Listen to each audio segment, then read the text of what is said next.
Hello to all. This is Alejandro Bratti and CJ from Believe in Yourself, Believe in Your Business, and welcome to the Spanglish World Singo TV channel 250. Please remember to download the Singo TV app on the respective app store on iOS and Android devices. While you download, make sure to leave a message. The app is free. Singo TV is available on Google Chromecast, in Amazon Fire, TV Sticks, Roku, and all the smart TVs.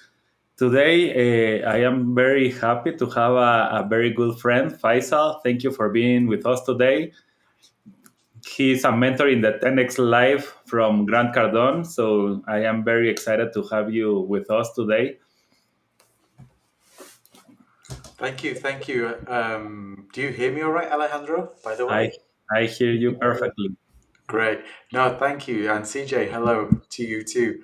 Thanks for welcoming me on the show. I'm delighted. We met in another event where I learned from you about mindset and I connected with that. So here we are today. Awesome, Faisal. And really, we always start with this program with who you were before you started to believe in yourself. And that's something that we want to help people and business owners, entrepreneurs, and even people that is thinking that one day maybe they are going to become an entrepreneur to understand that everybody doesn't matter the position that they have been, they have struggles in their belief system. They have to be working on that. They have to understand how to improve that. There is a lot of problems with that. So that's something that we always do. And we realize that it's something that we can help others. And that's where we want to start with you. Like, who was Faisal before you started to believe in yourself? Absolutely. So quickly, I'm just going to take perhaps 2 minutes to explain who I am. So I was born in the UK. My parents were born in Pakistan. So I was born in, yes, I was born in the UK. I'm British, but also I was surrounded by this community from Pakistan who were very, very money oriented in the way that you need to be careful with your money, do not spend. My father went through my childhood saying, we cannot afford it, we cannot afford it, we cannot afford it. So I never went abroad before I was 18 years old. And I never left the UK, never had a passport. And actually, the only thing my father did have money for was education. So I did have the privilege of going to private school. And here I was surrounded by people. This is the bit, Alejandro, when I think back. When I was in a private school, I was surrounded by children from doctors and all sorts of accountants, architects. And I was learning piano, French. I was learning all sorts of complicated genetic things and biology things at the age of 7 at the age of Wow. 7, and I was doing extracurricular activities. At the age of 9, my father couldn't afford it anymore, so I had to go to a government school. And there, because I was so far ahead, it was like I went from driving down the highway to driving on the country road. I slowed down really so much that my grades were average. I wasn't pushing myself, and I just slacked off. I had no friends. I became really introvert. I did not believe in myself at that point, and I lost any confidence I had at age 9. It was just lost. And so I went through school failing a lot of exams. I failed French, did average, and then there was nothing to do, so I scraped into university, but still hanging around the wrong people or no people until finally the crowd, the people around me, they left, and the last year I was there on my own. In the last year, that's the on university was the hardest year, and that's the only time in my life that I got 2 grade A's, an A star, which is the maximum, Mm. and another A. And that's when I started believing in myself, I would Mm. say. Mm. Wow. Do you want to go, CJ? Yeah. So I mean that's a starting point. So this launched you into, I guess, by the time you graduate, what were you thinking at that point? What were you thinking for the road that lies ahead of you? Because you're coming from this place of introversion and really kind of struggling because of your circle, and then you're on your own. So you start to believe in yourself. You start to see these grades. What did that do for you, and how did you start to think about your future from that point? Yeah, it's really interesting, CJ. When I think back, I didn't really think far ahead. I didn't have a 5-year plan or a 10-year plan. It was just what's next. Everything was what's next. So I graduated, and this was the year 2000 and 2000.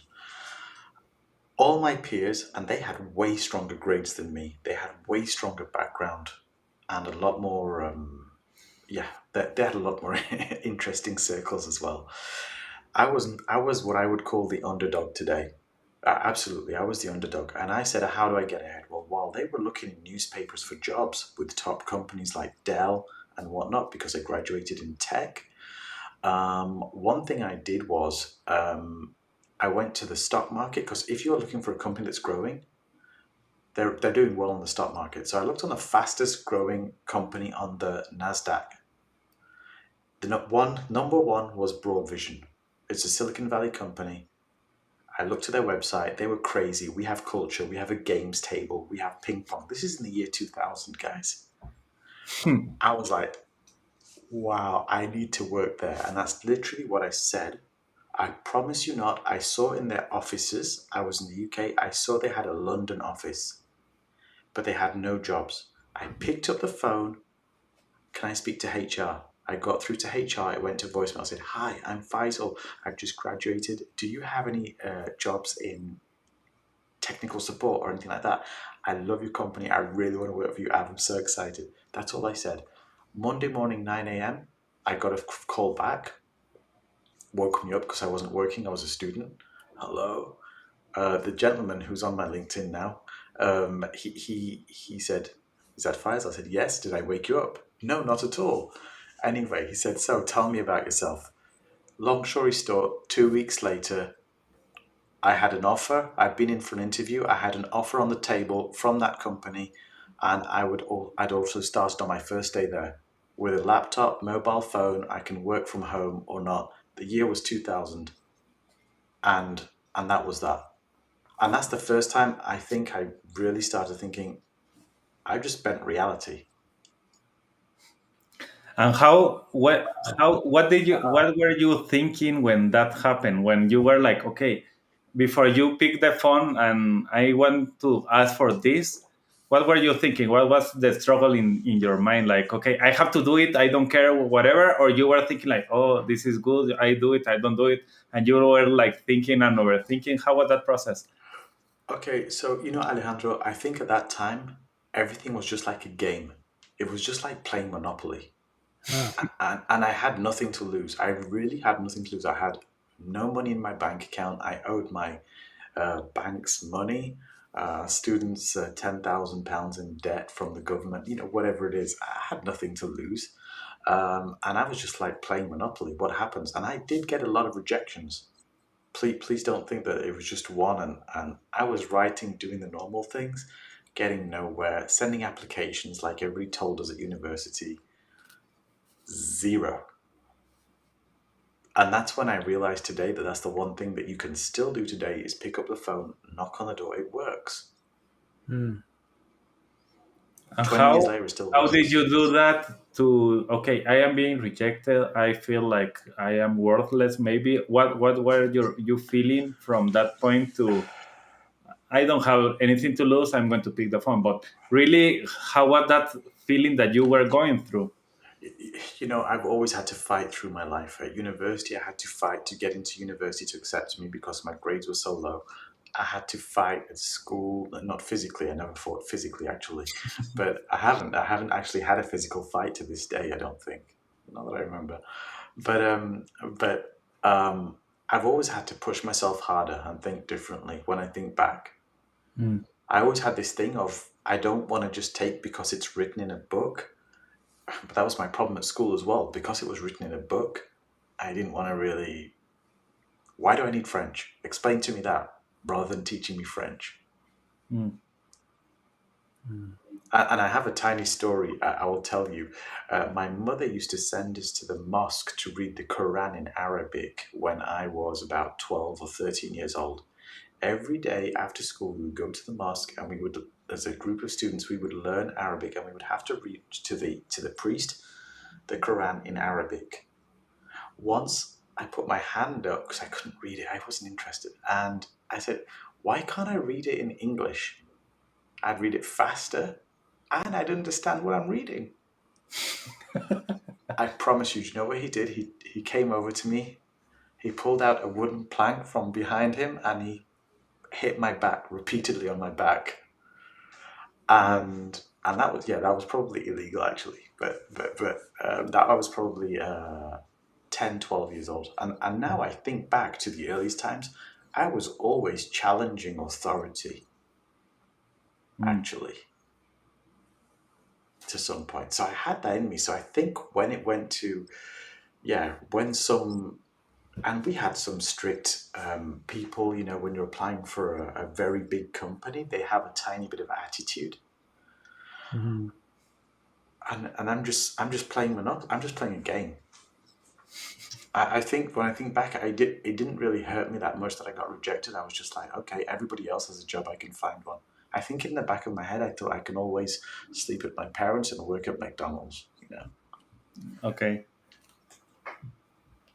I think. So Faisal, you repeatedly come back to it's playing a game. And so what I heard you say, even in picking up the phone and just leaving a message, and opening the paper and going to the stocks, where I don't think that's typically not where people go to look for a job. That's where traders go, right? So I mean, you're thinking outside of the box. You're thinking differently. Because you referred to playing a game, how important would you say it is for us to have fun in what we're doing? Because this has been a theme for me. It keeps coming back. It's like, how can this be fun? How can this be a game? How can you enjoy what you're doing? How can you do what you enjoy? So, how important is it to be playing a game in what you do? And what are some tactics if you don't view it as a game to get to playing it as a game? What's your approach? Yeah, I haven't figured everything out, and I don't want to give the impression that life is perfect. Everybody has an inner leader and an inner saboteur. I believe that's what I've been informed anyway, and and and for me, there is always the inner saboteur that comes back. So, for example, I have a coach who actually, I'm a mentor for the millennials, but I have a coach who coaches me, and every 2 weeks we have a session. And I said, I'm getting away, I'm getting a bit nervous at the moment. And he'll say to me, well, what do you want to do about that? Where's it coming from? And I'll go deeper in that. So for me, I think it's about staying with my big goals and connecting to my big goals. That's what I've learned. So I have huge goals. I have huge goals in every aspect of my life, whether it's adventure, what I want to give back, my wealth, my health, um, and every aspect. And I just need to connect with the bigger picture. When I connect with the bigger picture, and I set myself huge goals on purpose, and the reason is because they scare me.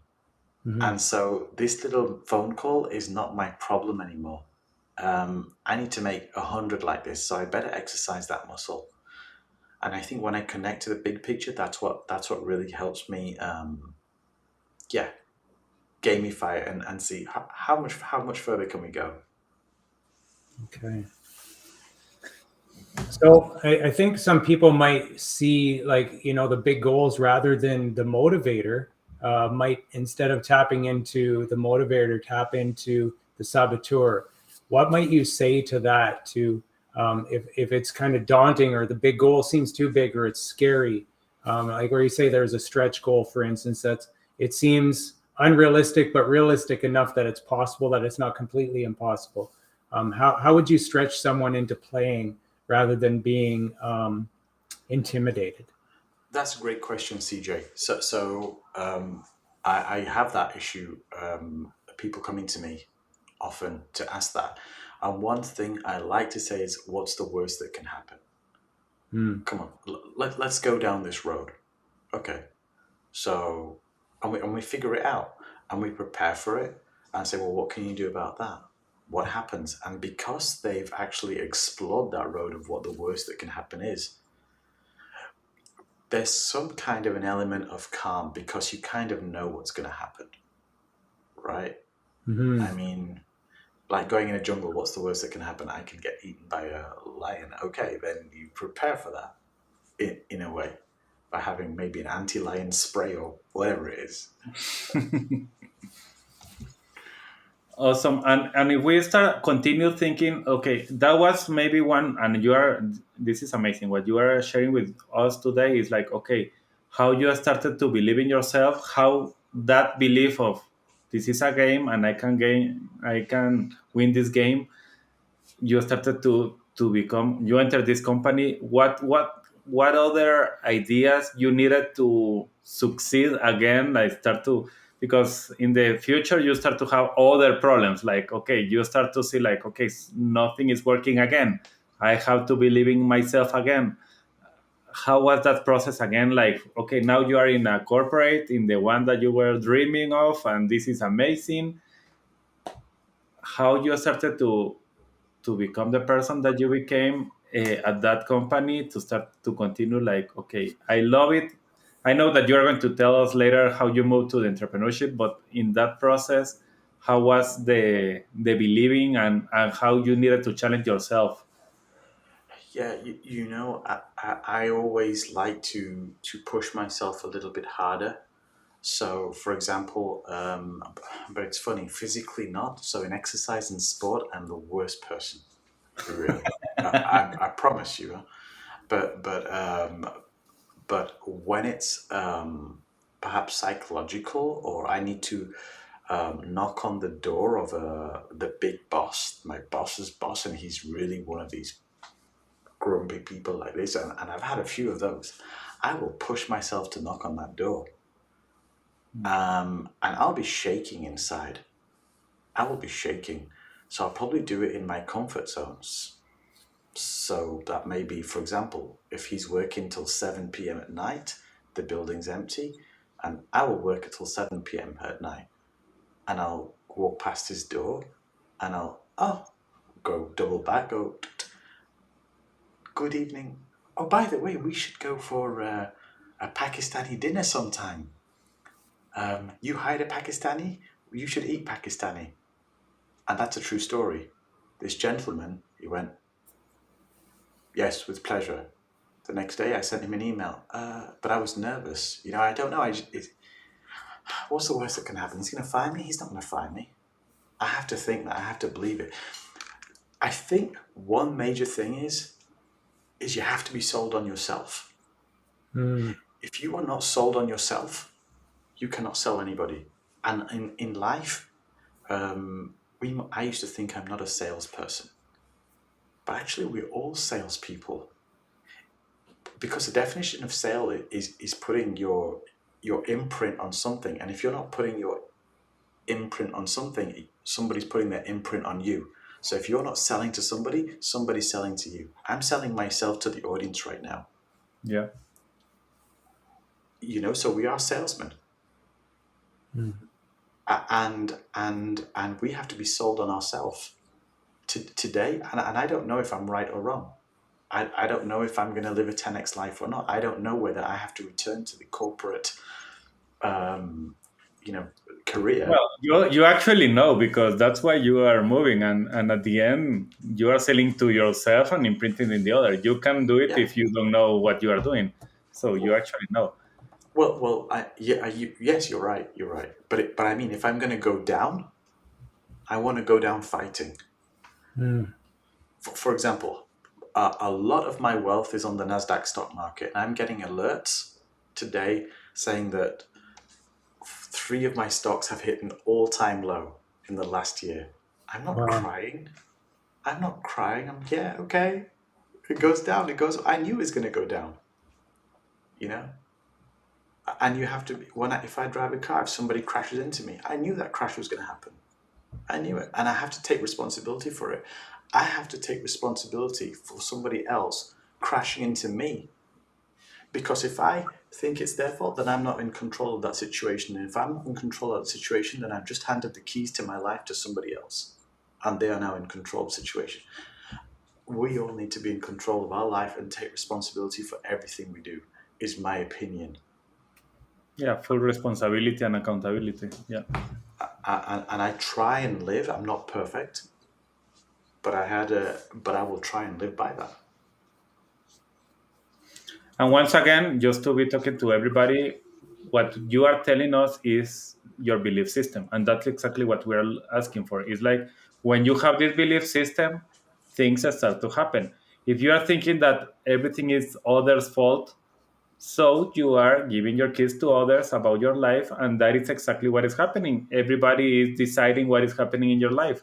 But when you take responsibility, you are going to be looking like, okay, what I'm going to do if I am in the jungles and there is a lion coming. I already know that I have to take the responsibility because I am going to the jungle and I know that I have to take some decisions there. So I have to be prepared. And that's what you are talking here. And I want to emphasize that because that is exactly what we are talking here. We are listening what is your belief system, and it's the belief system that is helping you to become the person that you are right now. 100%. I mean, it's my belief system, and I learned this actually also for you, CJ. It's interesting, perhaps. I only learned this in the last 2 or 3 years because that was when I got to a point in my career where I had reached a glass ceiling. Mm. I could travel to where I aspired to travel. The dreams that I had at that time, I'd fulfilled them, whatever it was. And I was unfulfilled. So when I started and I was looking since 2013, I was looking of what's wrong, what's wrong. I feel guilty about buying this expensive thing. I felt guilty like I didn't deserve it. And what was missing eventually I found was that I wasn't pushing myself. I felt it was too easy and I didn't deserve it. So that's my saboteur, for example. So I spoke to somebody who was a little bit, I aspired to a few people in my network. I went and spoke to them and I said, "Do you read?" One of them said, "Do you read?" I went, "No." He gave me a list of 10 books to read. I ordered them in his office on Amazon. First one was Start With Why by Simon Sinek. Number 2 was 10X Rule by Grant Cardone. I opened that book. It was like a 400-volt electric shock in my body. I promise you, I was like, oh my goodness, I've been thinking too small. I just read the book, and I think I've read it 4 or 5 times now, because there is so much golden advice in there.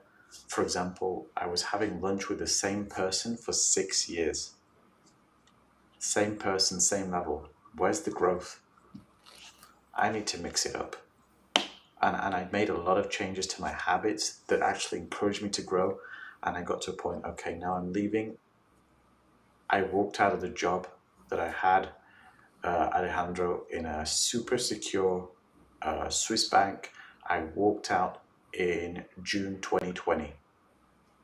I signed in June 2020. I'm leaving. They thought I was crazy because lockdown happened in March 2020. And I thought this is the perfect opportunity for me to go and see what I can do. And am I where I want to be? No. Being an entrepreneur is 100 times harder than I thought. Yeah. What are you going to do? So obviously something led up to that point that like you've done enough things to gamify your life to believe in yourself. And now you're stepping into, okay, I believe in myself enough that I'm going to go play the game of cat and mouse of entrepreneurship, which of course you step into the ring initially thinking I'm going to take over the world really quick. And it's really not the same animal as being in corporate. So, but you believed in yourself enough. So what was it that led up to that decision to say, hey, I'm going to do this? I mean, you read a book and there's this inspiration, but what was it specifically? Were there any other events or anything outside of that was a catalyst to make you make a decision? Because it's one thing to read something, but it's another thing to say, this is going to make me actually step out and do it. Was there more, or was it simply that? Well, that's a good question as well, CJ. In fact, after I read the book, I looked up this guy. I didn't actually like his voice, Grant Cardone, at all. I thought, my goodness, who is this person? I didn't imagine him to be like that. And then he had a mentoring program, which was every Thursday night, $1,000, and you get a free ticket to the conference, which is a huge conference in Vegas in 2020. So I did the mentoring program, and I was just connecting just to listen about marketing operations. And I met so many people on there that were actually growing from zero to wherever they were going. And I'd been already mentoring people over the last 10 years, but privately. So friends, helping them get their wealth right, helping them get Mhm. their health right, even though I know nothing about health. So I knew accountability was a good part of it. Or even one of my colleagues at work said to me, I don't get this promotion. I said, you don't look like you deserve a promotion.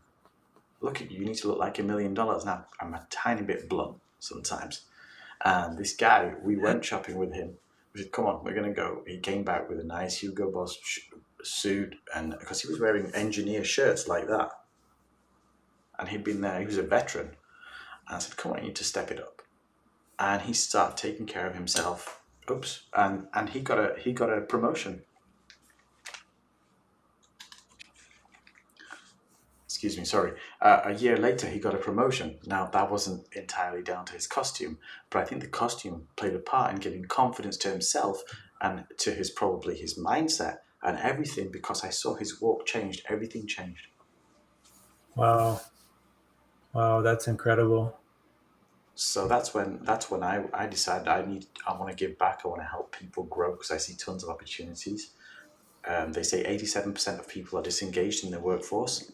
I don't know if that's true or not, but I can Mm. tell you I can walk down every street in Zurich, Geneva, London, and I can walk into any boutique in random. 8 out of 10 of them, they will treat me terribly.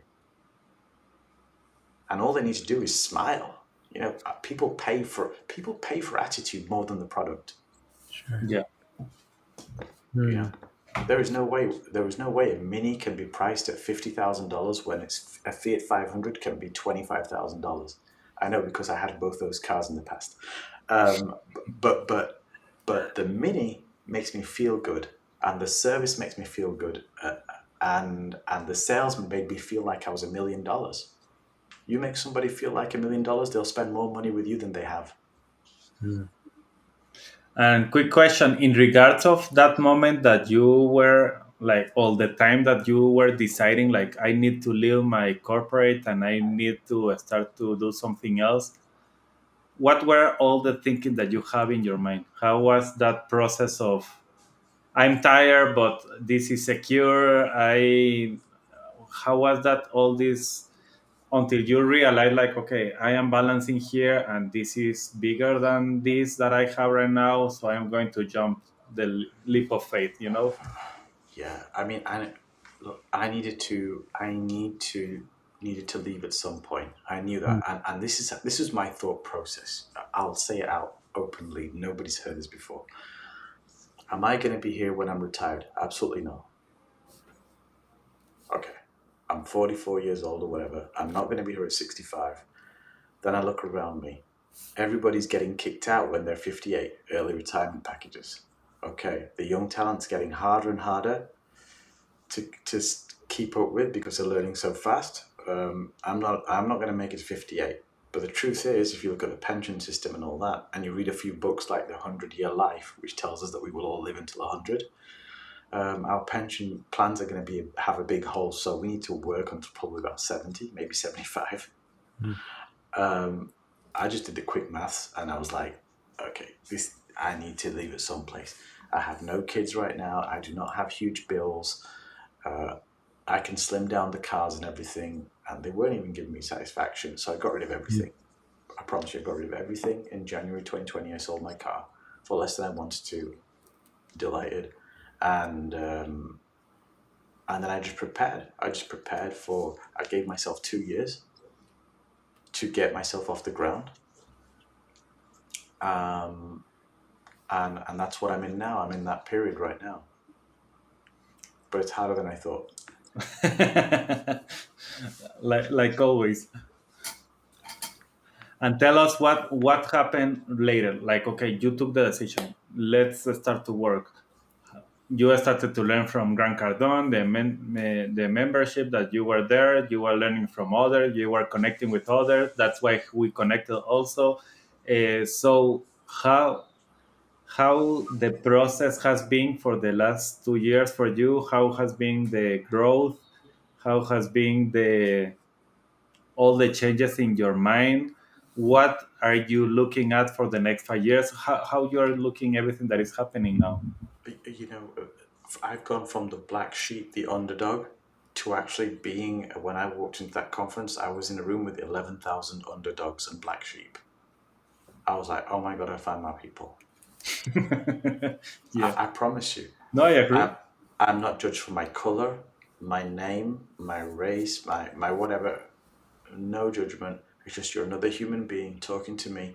Everybody has a respect for each other, and everybody's kind of there for each other. Everybody's there to kind of do business as well. Okay. But people, you can walk up to say, hey, how much did you earn last year? Oh, I earned this much. They will share it. Yeah. And things like that, and no negativity.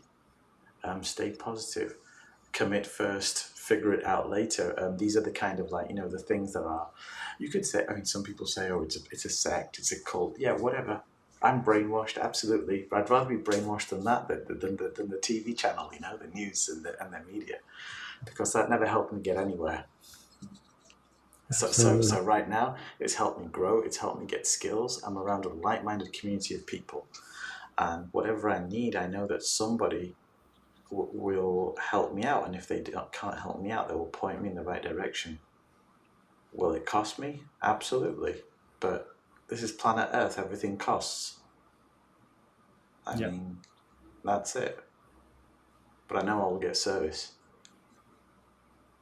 And nobody's let me down, Nobody's let me down.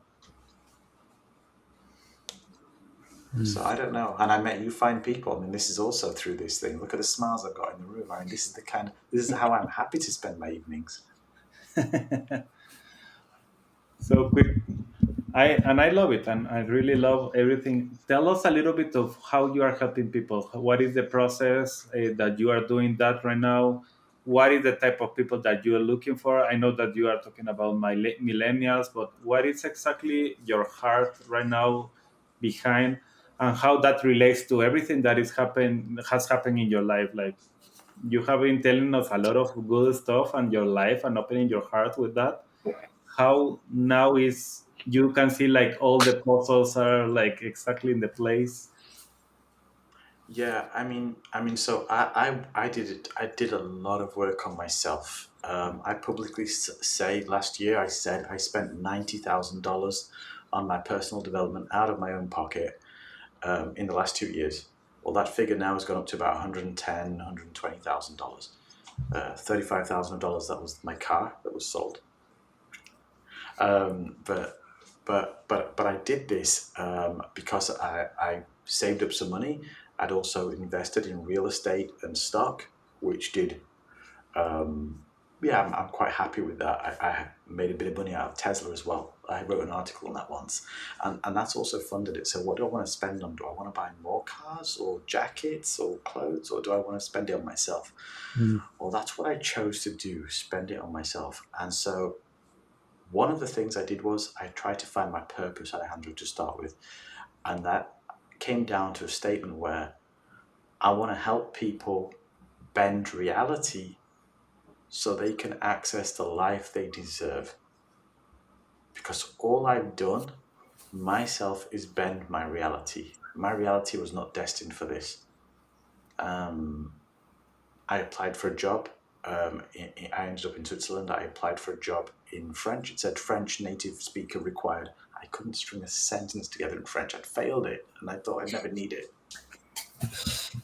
That's incredible. And I didn't only get the job, but during the interview, I couldn't speak French. And the old director, the grumpy one, I had the interview with him. He couldn't speak a word of English, so he got his dictionary out, broken French, and at the end, when H.E.R. called me to offer me the job, I said, "Are you sure you haven't mixed up the dossiers?" That's what my reply was. She goes, "No, Faisal Shah." I said, "Yeah, no, we're offering you a job." I'm like, for me, that's bending reality. Just because and it goes back to picking up the phone for the first job. This time, just writing a passionate cover letter. And so that's what I want to help people do: bend reality to access the life they deserve. Oh, you don't think you can go there? Let me show you how you can go there. Let's roadmap it. Let's play a game. And so that's what I do. So with millennials, people get to about 25. That's why I go from millennials to 30. 25, they're still like, they've got their first salary, so they're loving it, they're spending, they're enjoying. They don't want to save. I've got, yeah, I can try to relate to that. But when they're 30, okay, they've got everything and now they're bored. Um, and that's when they're ready to do something different. So those are the people that I want to work with. And those are the people that come in and they either want to grow in their career, go to the next level, but they don't dare go. They're not being happy. They're not happy with their bosses, with the culture. They want to change companies. They want to start a side hustle, or they want to become an entrepreneur. Well, those are the areas where I can really help them. And I will not be, yes, in 30 days you're out the door with your Amazon drop shipping company. No, no, no, no, no, no. What do you want? Show me that this connects with your values, your ethics, and that this is going to go to where you want to go. And That's that is exactly what we are doing all the time, like trying to really help people to understand who you are. What do you really want? Not yeah, only what do you want, yeah, I want a car. No, no, that's one thing, but what do you really want? How do you see yourself? How do you see the guy that is at their bed the last day of your life? How is going to be that guy telling you right now that you did the right thing or not? oh, So that's a great question. So in during my program, that's one question I ask. What would your 90-year-old self be saying to you right now? That's a great question, Alejandro, actually, Mm. yeah. And some of the things are incredible what people say, right? Mm. no, and you are going to notice that you are not living your best life because you are limited to what is happening now. But it's okay what is happening. But what that guy is going to tell you, are you living fully or are you living whatever others are saying? Right. And I know I've been living what, during my life, I've lived what others are saying. I compared myself to the next door neighbor. I compared myself to my best friend until, and now I want to see how far I can go, really. So Awesome. Faisal, when you ask questions, I'm curious about this because we talk about making a game out of it. So you mentioned purpose. So I wonder where on the path of getting to actually playing the right game, how you get there. What are some of the questions? I love the 90-year-old question, or like, what are people going to say at your funeral? Or that's a bit morbid, but it's something to think about. What do you want people to say about you?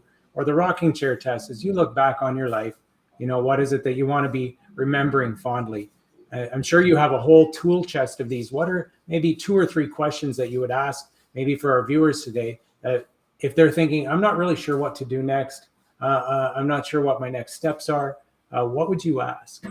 Okay, so one of the questions I ask is, if you were to go into a bookstore, what's one section that you could sit in and read every single book in there? Give me a Mm. section. Okay.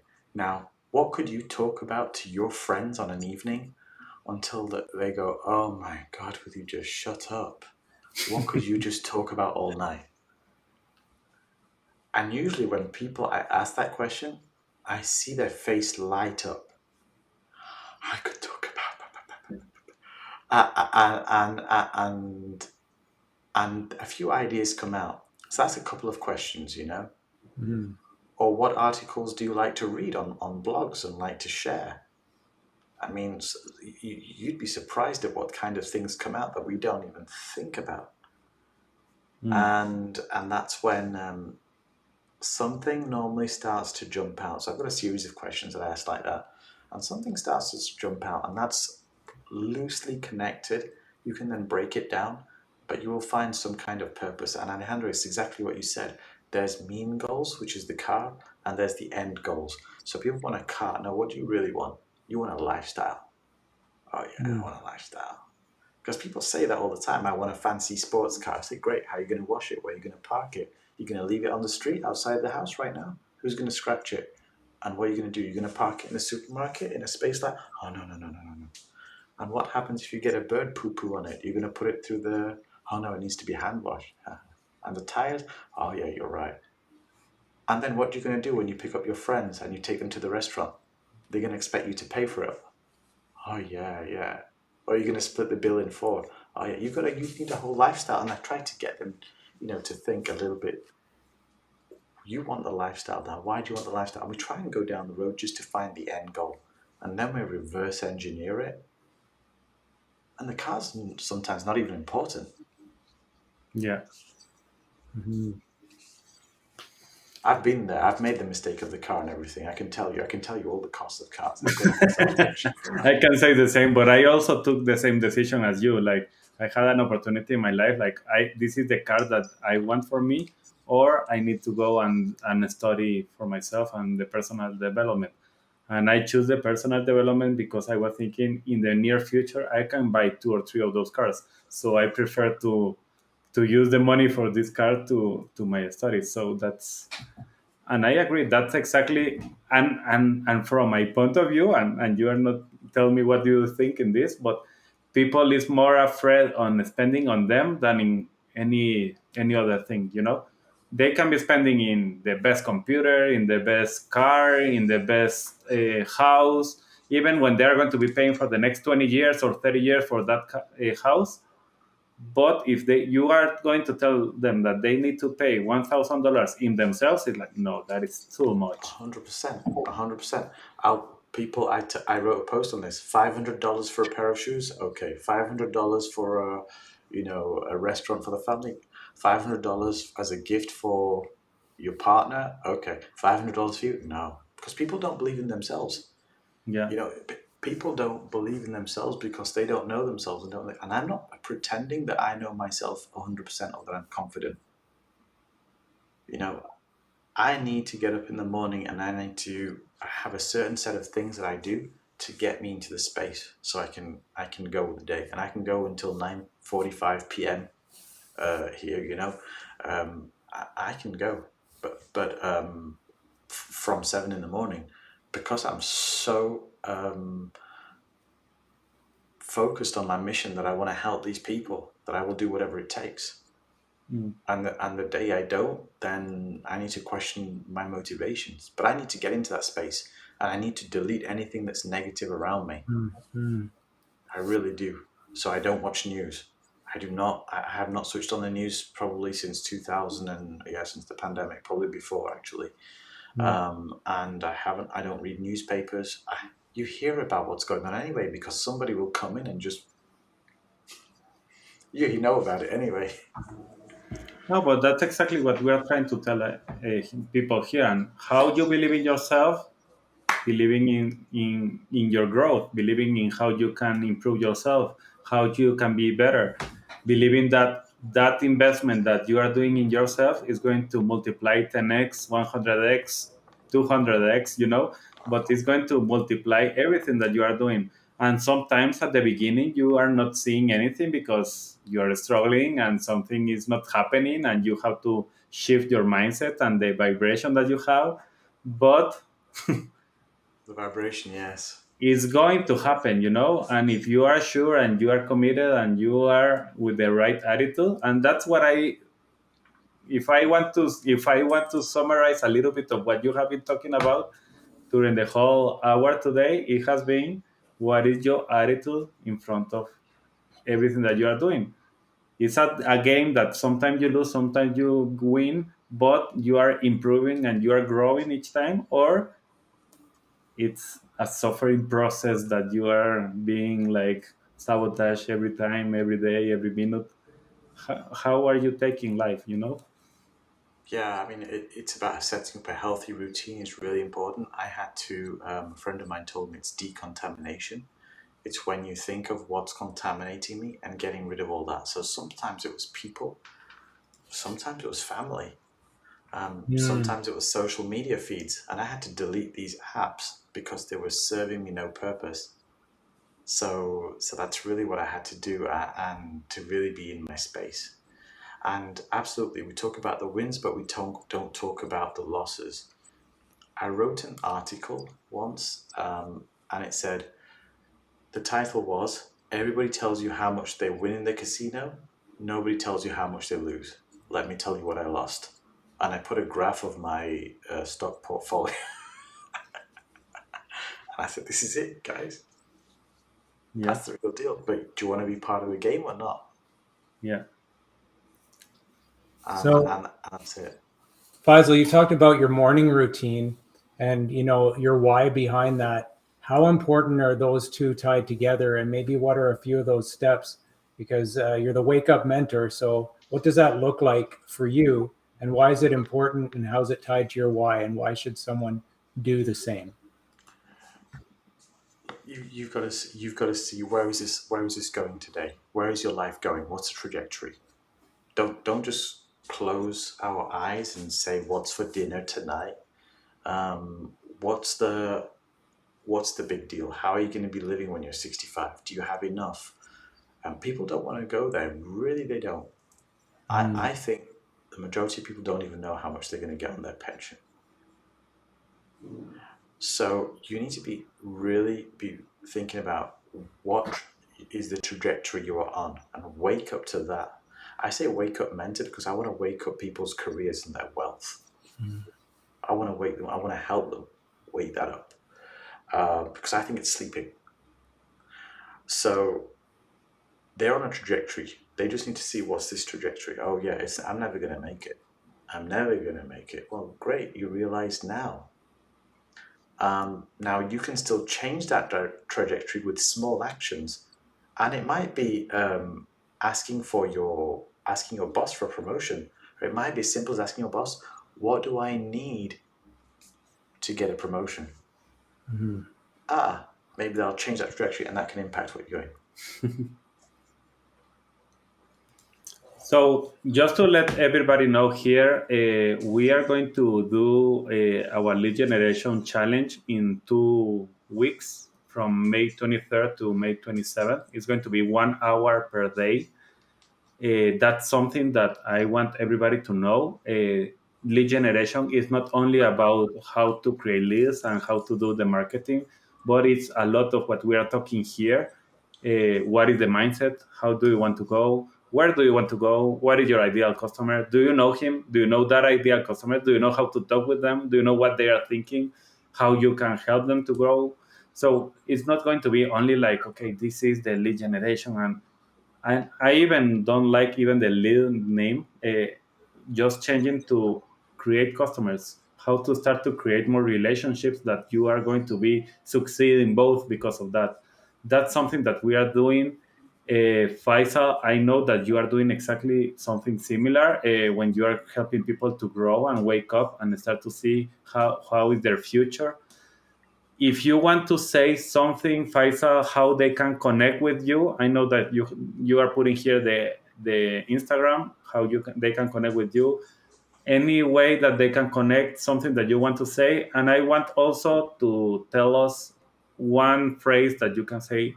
Okay, if you forgot about everything that we talked today, I want you to remember this. What is that? Um, if there's one thing that I can say, it would have to be you can reinvent yourself. Hmm. If you are not happy with where you are right now, you can reinvent yourself. That's it. It's not too late. You can reinvent your health, your relationships, your friendships, your career, your money, everything. It's still early. Until you're dead, it's still early. Seriously. And I have enough examples around me, 70-year-old, yes, 60-year-old, yes, whatever you want, who are doing it, who I've personally mentored, by the way. 16 to 72, although I aim for millennials, because they have their attitude. People can connect to me on Instagram. You just search for Wake Up Mentor, LinkedIn, Wake Up Mentor, every platform. I'm on everything, even TikTok, Wake Up Mentor. You'll find me. And or Google me and you'll find me. And I'd be delighted to jump on a 30-minute call to anybody who's listening just to work things out and help them create a roadmap. That's all. Awesome. Thank you, Faisal. Thank you, Thank you. CJ. Do Thank you you. want to say something else, CJ, to close?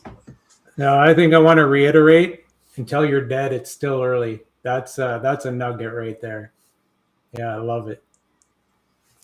So awesome, Faisal. Thank you very much for this time today. It was amazing, and I really enjoyed it. And I think that everybody here really enjoyed it. So thank you very much. I thank you guys. Thank you, CJ. Thank you, Alejandro, because even by talking, it helps me just revisit what I've been through. Pleasure Awesome. to have you with us. Absolutely. Thank you. Okay, this show can be also heard on the Spanglish Radio Network. Please check out spanglishworld.ca for all the news and programming. Spanglish World, watch it, hear it, read it, download it, and live it. Thank you all. Goodbye.